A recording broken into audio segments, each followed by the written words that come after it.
first graders. Welcome to your TV classroom. I was looking for something. I found it, but you caught me right as I was coming back to my desk. Today is Tuesday, February 23rd. How are you today? What zone are you in? Rashid, what zone are you in today, sir? You're in the green zone? Awesome. Mr. Kevin, what zone are you in today? Also in the green zone. And how about you, Miss Wally? You know, I'm in the bluish green zone. My body's not feeling very good today, but that's okay. Some days are like that. And so you just keep on moving on and doing the best we can. We can do hard things. We can do hard things, and sometimes we can just do things, and that's okay. Right, Miss Oslin? Yep, she says, yep, I can do things. It's important that we just do the best we can. It's all we ever ask. It's Tuesday, which means it's true or false Tuesday. Get ready. Is this statement true or false? What do you think? They're third graders, first graders. What do you think? It's false. I know because 3 and 7 is 10 and 3 more is 13. True or false? True, we can use that same strategy. 3 and 7 is 10 and 6 is 16. That's true. True or false? Let's hear those doubles, doubles. Let's hear those doubles, doubles. 7 is 14. It's true. True or false? Think back to what we were doing a few problems ago. What in 7 made 10? Yeah. 7 and 3 make 10, so 10 minus 7 equals 3. 3. True or false? 9 minus 7 is 2. True, because if you have 7 and 2 more, you get 9. Or if you have 9 and you take 7 away, you get 2. Today, we are learning to solve comparison problems. Are you ready? Here we go. 12 balloons. 5 balloons pop. How many balloons are left? 12 balloons, 5 pop. How many are left? What they're saying here is, well, I know if I'm on a number line and I'm at 12 and I have to jump. Mrs. Wally, my hand and brain are not connected. My goodness. We're at 12 and I'm gonna hop back 5. Now I know there's a 10 here and I can hop back like this to 10. How many hops is that? It's 3, so 12 minus 3 is 10. And then I'm gonna hop back 2 more of the 5, and that's gonna put me at 7. 12 minus 2 equals 7. So 12 minus 5 equals, what did we land on? 7, that's where we ended. Yes, Mr. Kevin? But is 12 minus 3 10? No. Thank you, Mr. Kevin. And 10 minus 2 is not 7 either. Oh, dear friends. Remember how I said that I was a little in the blue zone? Yeah. My body's hurting today. And so my brain sometimes doesn't work with my hand or my mouth when my body's that way. Can we start again, friends? Sometimes when we make mistakes, we just have to start over. So I'm just going to erase all of it. Erase. I hope you're laughing at home because I'm laughing. You can do it, brain. Focus, brain. Connect to the hand. We've got this. Notice when I made the mistake, though, friends, I didn't get mad at myself. No. It's really important. I see so many students who make a mistake and they get really mad. And we all make mistakes, and we need to be kind with ourselves when we make mistakes. It's okay. We can start over. We can always fix it. So I'm at 12, friends. How many hops to 10? 2, 12, 11, 10. It's 2. Thank you, Mr. Kevin. I really appreciate Mr. Kevin a lot. Friends help friends. Now we've used out of 5, we've used 2, not 3, Mrs. Wally. How many are left? 3. So now we have to go from 10 and hop back 3. 9, 8, 7. We land on, oh no, 7. Whew. Okay, so let's look at what that would look like in an equation. 12 minus 2 equals 10, and 10 minus 3 equals 7. So we took away a total of 5, and we landed on the number 7. Notice we landed on the same numbers when I made the mistake. I just flipped my numbers. Thank you, Mr. Kevin. So 12 minus 5 equals 7. Oh, friends, this is going to be an interesting session. That's all right. There are how many balloons left? 7. I'm glad we got through that. I think we'll do better on the next one. Are you ready? Let's go. Jenny gets 15 prizes from the piñata. Ken gets 6 prizes from the piñata. How many fewer prizes does Ken get than Jenny? What's our question? What's happening? Yeah, there's a party and some kids are getting prizes. Let's read and find the question. Jenny gets 15 prizes from the piñata. Ken gets 6 prizes from the piñata. How many fewer prizes does Ken get than Jenny? What's our question? How many fewer prizes does Ken get? What information do we know? Jenny gets 15 prizes from the piñata.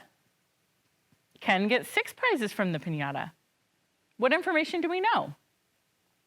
Yeah, that Jenny's getting 15 prizes and Ken gets 6 prizes. Let's use counters or linking cubes to model this problem. If you have them. If not, you could draw a picture. Mr. Kevin, can we get all 3? So I'm going to do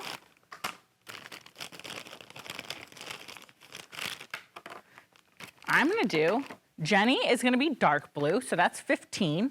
Oh, she's going to be dark blue and white. 1, 2, 3, 4, 5, 6, 7, 8, 9, 10. I had to make sure there was 10. And then 5. 1, 2, 3, 4, 5. 15. That's Jenny. Ken gets 6. 1, 2, 3, 4, 5, 6. So this is Jenny. And this is Ken. Okay. Now I have to figure out how many fewer prizes does Ken get than Jenny? Well, if you remember last time we looked at what parts were the same to find the part that was different. So, same, same, same, same, same, same. We take away the amount that's the same to find the part that's different. So we had 16 on the top. The part that's the same is right here. Not 16, 15. The part that's the same is right here, which is 6. And we're trying to figure out this part, the part that's different, the part that's fewer or more. So we did this. We took the 15 and we took 6 away because that was the part that was the same. And that's going to leave us with the part that's different. 15 minus 6 equals something. What does it equal? It equals 9. So how many fewer prizes does Ken get? Ken gets 9 fewer prizes. Let's double check. 1, 2, 3, 4, and 5 is 9. Awesome. Reset your board. Let's take a look at some ways to solve 15 minus something equals 6, or 15 minus 6 equals something. Okay, let's do the whole screen, Mr. Kevin. So we had 15. We knew Ken had 6. We're trying to find the part that's in between. We're trying to find the difference. We know that if we're at 15, that's counting this part that was different. We're trying to count this part on the number line. We know that there's 15, and then there's this part, and then there's 6 that's the same. So we are going to be at 15. Oh, you can't see that. Uh-oh. Looks like I get to use my finger. We're at 15. That's Jenny. Ken had 6. We're counting the amount in between. So 15 minus something is going to get us to 10. 15 minus 5 equals 10.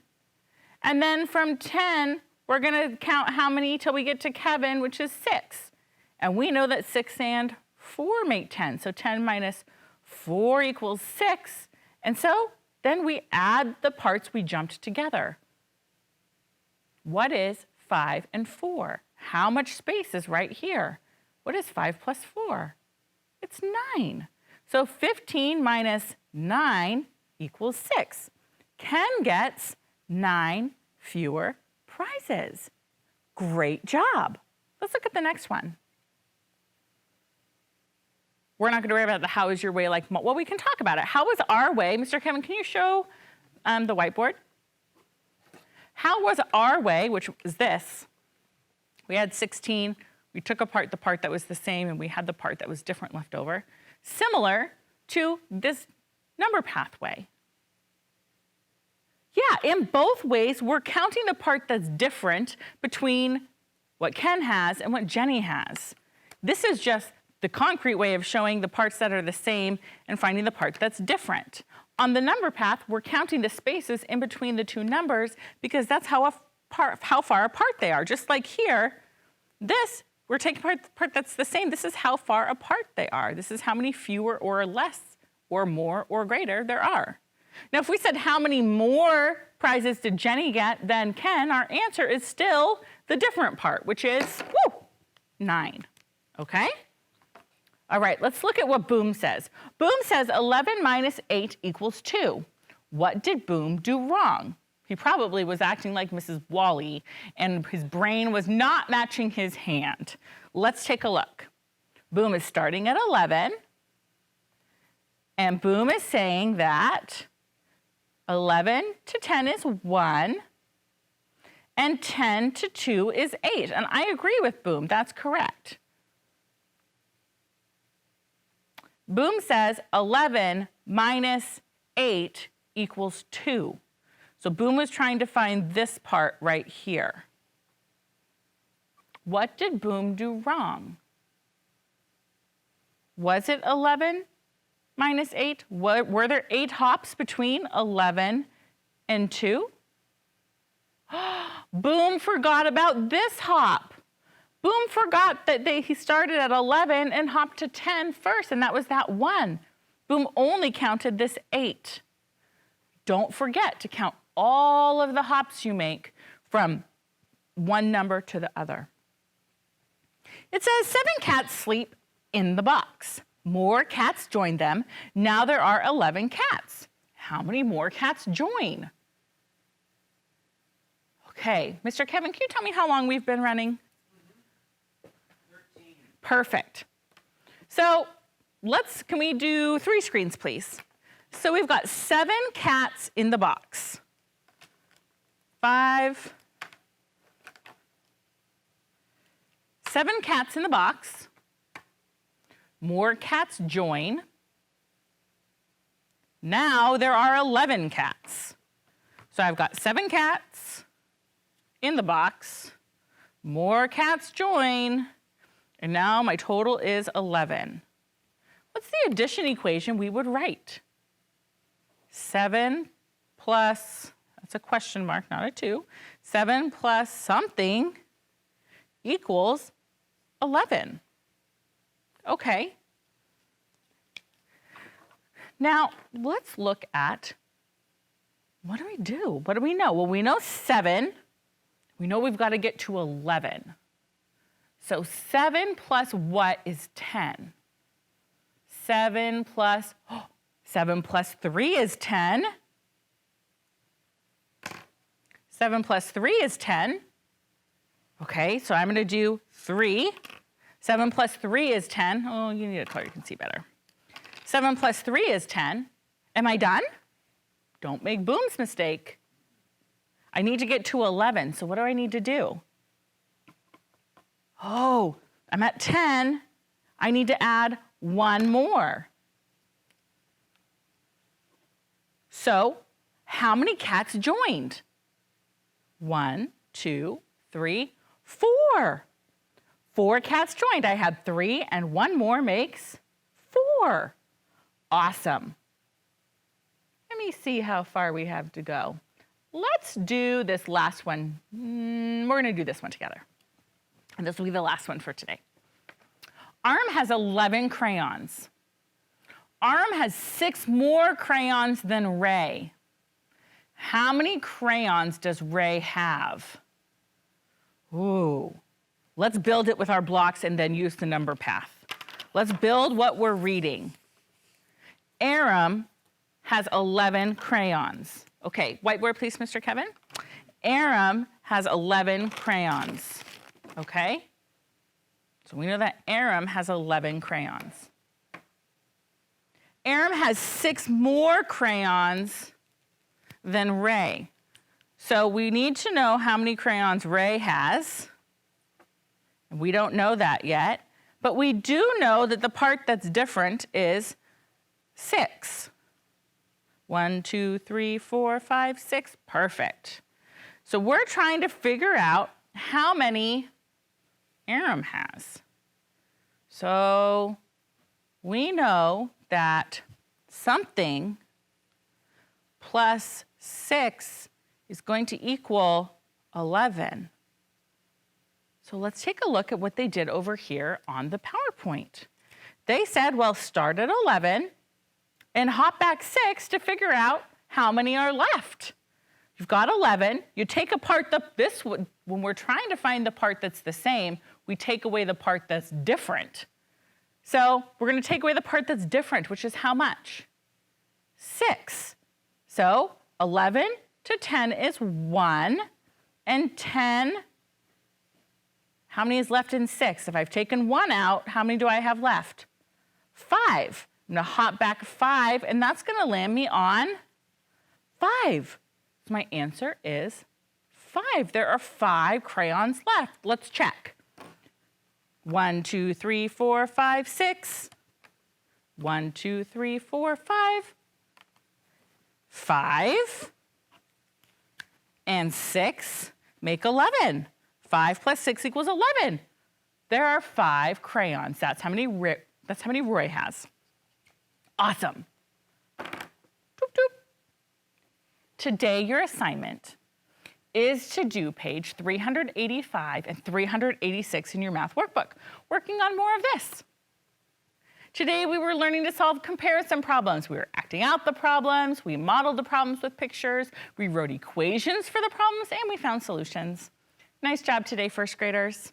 Mr. Kevin, how can they contact us here at the TV Classroom? Well, they can contact us by emailing and get your adult to help you if you need it.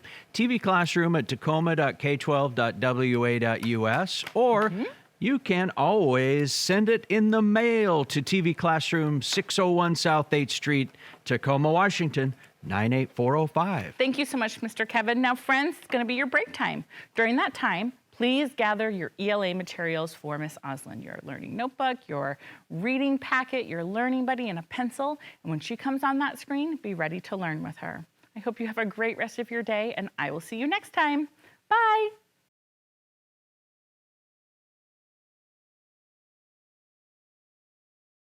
Hello, my name is Denise, and I'm a violinist with the Northwest Sinfonietta. I'm here for us to share a moment of breathing and listening to music together today. Let's start by getting centered by taking a few breaths together. We're going to inhale to a count of 4, and then we're going to hold our breath for 4 counts, and then we'll exhale to a count of 4. Get comfortable, relax your shoulders, maybe roll your head side to side once or twice, and let's inhale. 1, 2, 3, 4. Now hold your breath. 1, 2, 3, 4, and exhale. 1, 2, 3, 4. Let's do that one more time. This time I won't count aloud. We can all count in our heads, and if you like, go ahead and close your eyes. Ready? Inhale. Hold your breath, and exhale. Well done.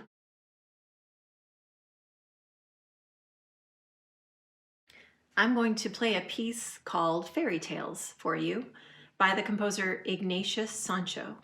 He lived from 1729 to 1780. If you think of fairy tales, what comes to your mind? Maybe magical creatures or talking animals or kids off having adventures. What feelings get stirred up in you by those stories? And how would you express those feelings in music? Do you think the music would be slow and quiet with long singing tones? Or maybe it would be light and fast, like sounds of laughter and dancing? Listen to this piece and notice what kind of feeling Ignatius Sancho expresses with his music.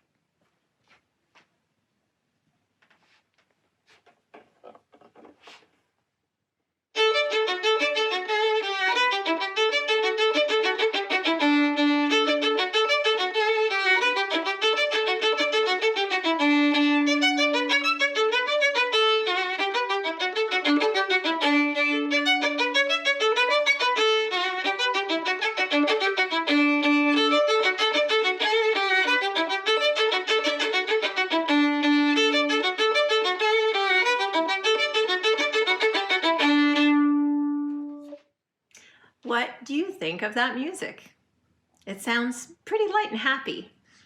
You might think that Mr. Sancho really liked fairy tales and that maybe he also had a good sense of humor and was a happy person to be able to write a piece like that. It's amazing to me to know that Mr. Sancho was born in 1729 on a slave ship off the coast of Africa. He faced the world alone because he lost his parents when he was young. Despite being enslaved, he taught himself to read and write and to play music.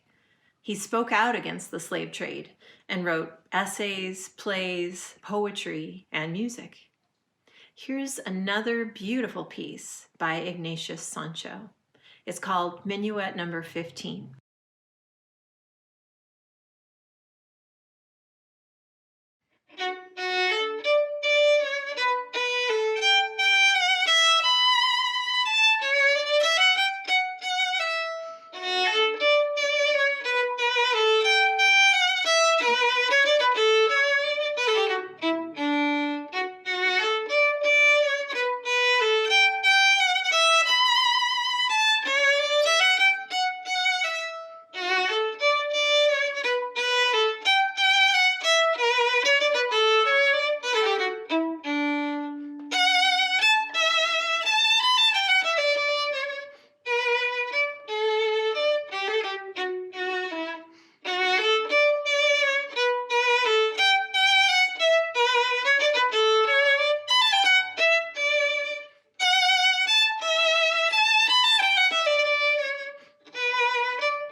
Ignatius Sancho was eventually freed from enslavement and went on to start a business, a successful grocery store, and to become the first Black person of African origin to vote in England.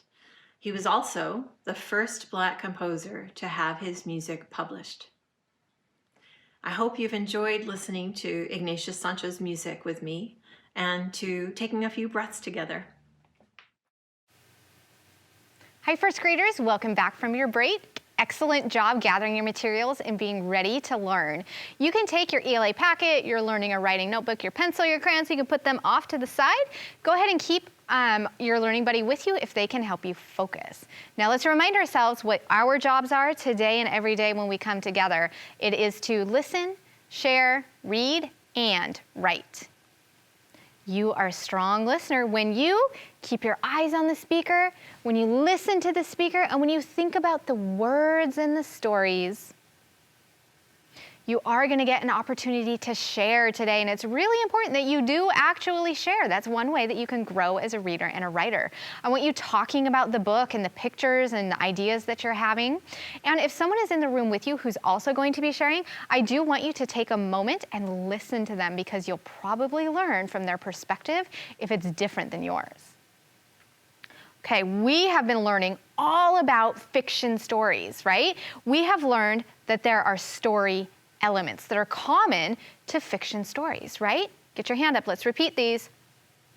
Character, setting, beginning, middle, end. And we can use what we know about the story elements to help us better understand and remember a story. Today we're going to learn that readers, that's you and I, build a story in their minds using the illustrations, the story elements, and our imagination. This is a really big word that we're going to use today called visualization. Say that with me. Visualization. That means you're going to picture it in your mind. You're going to picture the story and you're going to play it like you can see a movie in your mind. You're going to use the illustrations to help you. You're going to use what you know about the story elements and your own imagination to help you. And we're going to do this with a traditional tale, The Lion and the Mouse. And this is a really, really old story. We think it was originally told by Aesop, Aesop's Fables, which was told, he lived 2,000 years ago. Can you believe that? And this story, like many of our traditional tales that we've read, were passed down from generation to generation, and they're told out loud. They're not always written down in books. In fact, that's kind of a recent thing, right, in our recent history where we're actually writing these things down. And he told many stories, and many of the characters that Aesop created or told about are animals. And they think and sometimes even talk like humans. That's one way that we know that they are fiction. And Aesop really wanted us to learn a lesson from these stories. And today we're going to read a version of Aesop's fable, The Mouse, or The Lion and the Mouse, that is retold by Jerry Pinkney. And he does this, tells this fable in a really interesting way. There's no words, it's all pictures. So we're going to use the illustrations, the pictures, the story elements, and our imaginations to read the pictures together, to picture it in our mind and play it like a movie, to visualize it. Now, before we start actually looking at the pictures, we're going to read the author's note that Jerry Pinkney included in this book. And I know you can't see that, so just listen, be a strong listener and listen to the words as I read it. Of all Aesop's fables, The Lion and the Mouse is one of my childhood favorites. The tale of a mouse who accidentally disturbs a lion from his rest, and the lion who makes a life-changing decision to release his prey. When the mouse remembers her debt, she frees the lion from a poacher's trap. For me, this story offers far more than a single moral of how the meek can trump the mighty. Okay, there's a lot of words in there that we're going to talk about. The first one is disturbs. Say disturb. Disturb means to bother. So right now, Jerry Pinkney is telling us that the mouse is going to bother the lion while the lion is taking a nap. And the lion makes a life-changing decision. That means he decides to do something that changes how his life was going to be. He releases his prey. Say the word prey. A prey is something that one animal might eat. So a lion is the predator. They hunt the mouse, which is the prey. They would eat the prey. The other word is debt. Now, the lion releases the mouse, lets them go. Now the mouse owes the lion. That's debt. Like I have debt because I own my home, right? But I don't own it, the bank owns it, and I have to pay them. I am in debt to them. I have to give back. So our mouse has to give back to the lion. So this story is one of Jerry's childhood favorites. He must have heard it often, and I wonder why the lion's decision to release his prey, the mouse, changed his life. It sounds like this story is similar in some ways to the book we read, The Mightiest. Do you remember that one? The mouse is able to rescue the lion even though she is much smaller. Because we've already talked about traditional tales like The Mightiest, we know a little bit about what we can expect in The Lion and the Mouse. What are some things we might expect in this story, knowing that it's a traditional tale? Take some think time.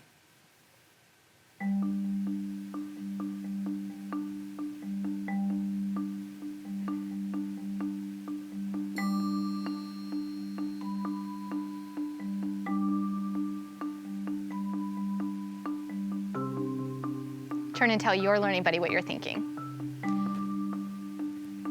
Okay, Rashid, I think we can expect our story elements, character, setting, beginning, middle, end. I think traditional tales, remember, they're passed down. They're told by a narrator who's not usually involved in the story. They have characters that are talking animals. They usually have 1, 2, or 3 characters. I remember that from The Mightiest. Oh, they have a life lesson or a moral of the story, something we're meant to learn. Ooh, an element of trickery. They have different versions, like from different cultures. They often include repeating phrases, although I know this book doesn't have any words. So I wonder if like some of the pictures will repeat. And I wonder if it's going to have a happy ending. Okay, are you ready to use the illustrations, the story elements, and your imagination to visualize this story? The Lion and the Mouse. Now, while we look at these pictures, I want you saying out loud what you see. I see a mouse, and oh, it looks to be in the giant imprint of a lion's paw. Hoo-hoo, hoo-hoo. Okay, I see that it's morning, and I see that the sun is coming up over the plains. I wonder if the mouse is thinking if it's safe to come out to find some food. Do you notice how I read the picture? I said out loud what I think, and I used my imagination to think about what the mouse might be saying or doing or thinking. Mr. Kevin? I was just curious. So that picture to me, I was thinking, knowing what I know about mice, Yeah. that they come out at nighttime, it could be sunset instead of sunrise. What do you think? Because the moon is full. That would make sense, wouldn't it?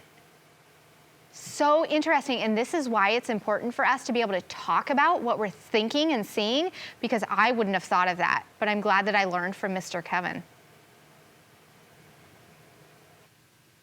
Screech! Oh, there's an owl. What's the owl gonna do? It's going after the mouse. Now, Mr. Kevin, I have a connection with what you said, is that I know that owls are also nocturnal. They come out at night. So I was not right. I thought this was happening at sunrise, but it's probably sunset when all the nocturnal animals are coming out. And then I see that the owl, oh, I see the owl in the very background. It's flying away. And the mouse is coming back out. Must be really hungry.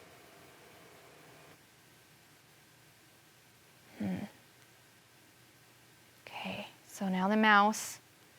What do I see in that picture? Oh, the mouse is in the grass.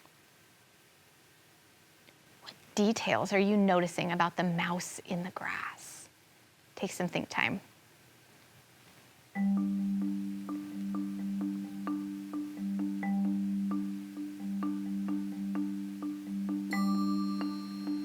Turn and tell your learning buddy what you're thinking.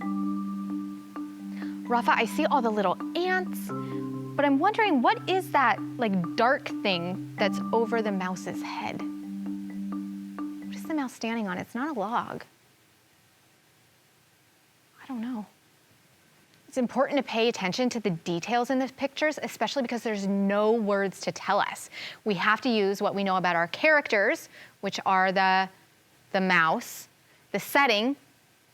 We know it's in the grass.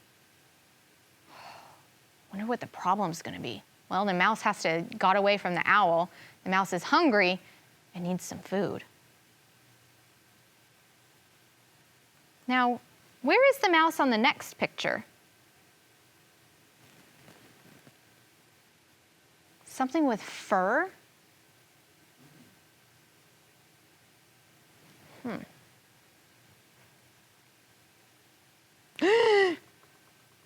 Grrr. Okay, where is the mouse? Yeah, the lion got the mouse. So where was the mouse? That's the back of the lion. Oh no. Okay, we're gonna stop and we need to visualize this. If it's okay with you and you want to close your eyes to help you, you can do that. If you don't want to close your eyes, just keep them open, but pay attention to your brain. Play this so far in your mind. The characters, the mouse.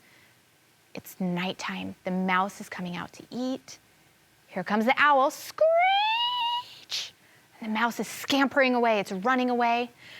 Thinks it's safe in the grass. It climbs up on the back of the lion, and the lion goes, grrr! Did you use your imagination to play that? Yeah.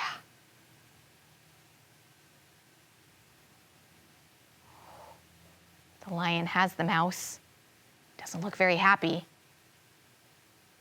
The mouse is kind of going like this, pulling back. I wonder if the mouse is afraid. I would be.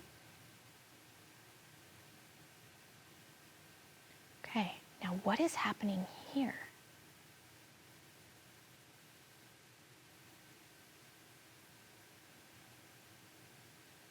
Turn and tell your learning buddy. Rashid, the lion is letting the mouse go. You're a lion, would you do that? You wouldn't. And this is where we talked at the beginning about the life-changing decision that the lion made to let the mouse go.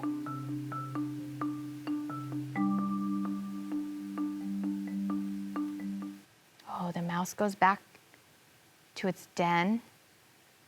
There's a lot of little mice in there. And the lion goes off. I see elephants and giraffes in the background.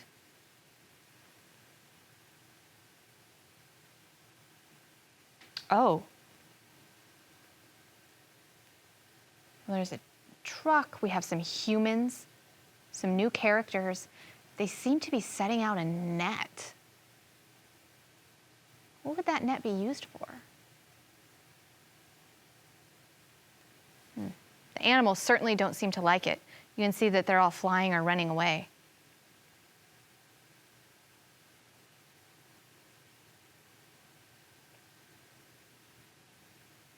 Now picture in your mind the lion going through the trees. All the animals watching. And it seems that there's something wrapped around the lion's paw. What do you think it is?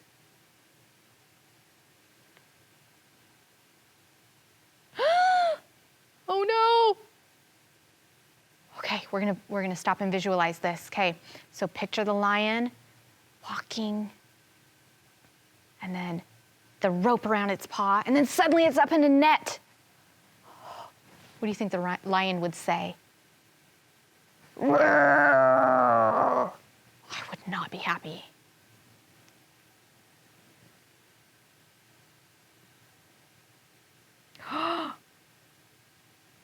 Our mouse is back. Okay. Let's think about our story elements. Characters. Who are our characters? The lion and the mouse. What's our setting? They're in the savannah. The beginning of the story. We're being introduced to a problem. The mouse came upon the lion captured the mouse and let the mouse go, and now the lion is captured. This is the problem. Now, as we work through the middle of the story, we're going to see how our characters try to solve the problem. Now here, our lion is roaring. What is our mouse doing?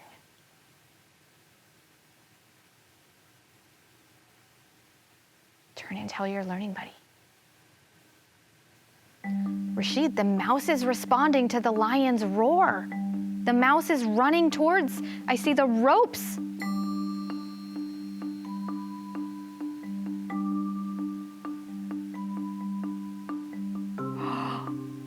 Look at the lion's face. Looks nervous or scared. What is the mouse doing?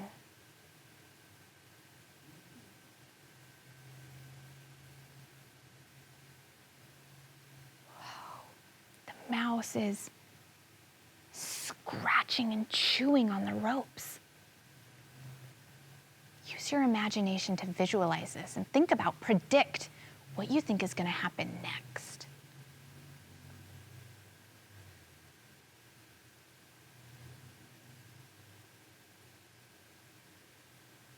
Turn and tell your learning buddy what you're thinking. Rashid?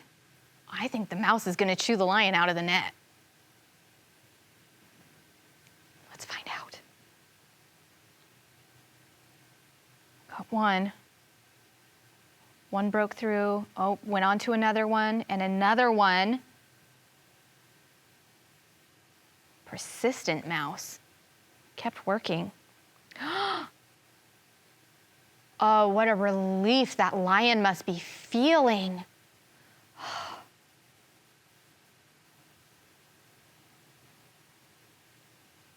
Now, our characters seem to be talking to each other. What do you think they're saying? Take some think time.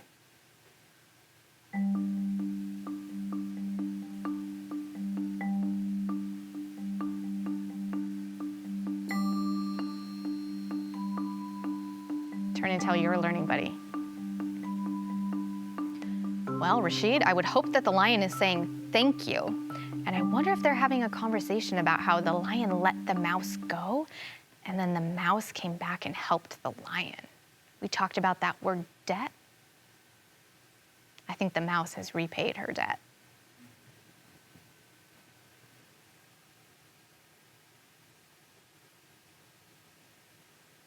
Oh, and the mouse took back a piece of the rope to their nest for the other mice to chew on.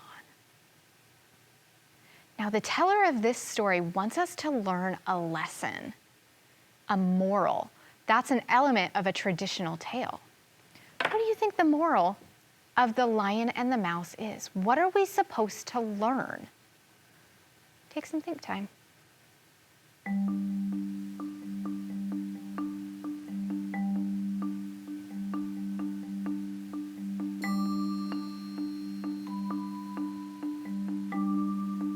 Turn and tell your learning buddy what you're thinking. Rashid, this is reminding me of The Mightiest, where we learned that the mightiest isn't always the biggest and the strongest and the loudest. In this case, the mouse was the one who actually saved the lion.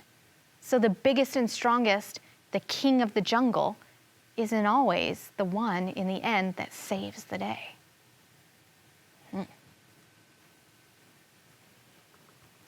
Also, the lion did something kind and let the mouse go. And in the end, the mouse repaid that kindness. So it's important for us to learn to be kind to each other, because we never know when we're going to need help, even from a mouse.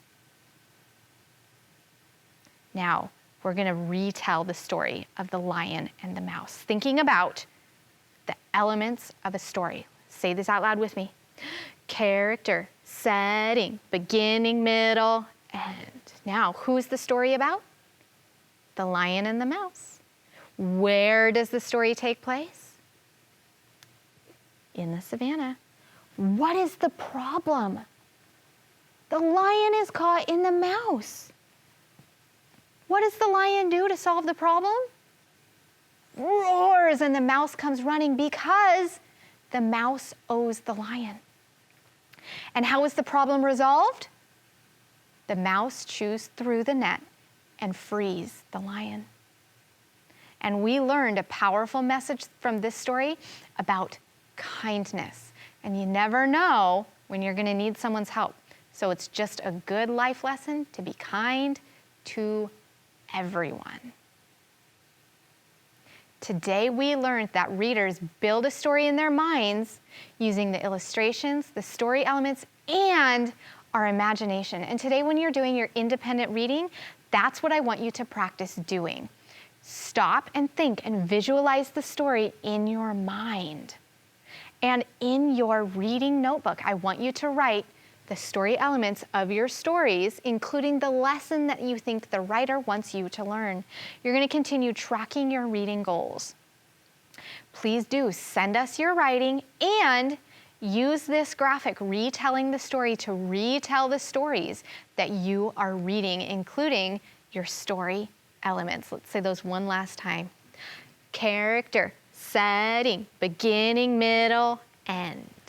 And Mr. Kevin is going to tell you how you can send us your writing about what you are reading, what you're visualizing, picturing in your mind. We'd love to see a picture or a visualization, anything. You can send it to TV Classroom at tacoma.k12.wa.us. You can also mail us, TV Classroom, 601 South 8th Street. That's the Central Administration Building, Tacoma, Washington, 98405. Wonderful. Thank you, Mr. Kevin. Now, first graders, this is the time when we get to say something positive about ourselves before we go off to complete our independent reading and writing. So today, I want you to think about how strong of a thinker you are, because we had to do a lot of thinking today, didn't we? A lot of important thinking. I am a strong thinker. Say that out loud with me. I am a strong thinker. Excellent job today, first graders. I hope you have a great rest of your day, and I look forward to seeing you back here next time in our TV classroom. Bye.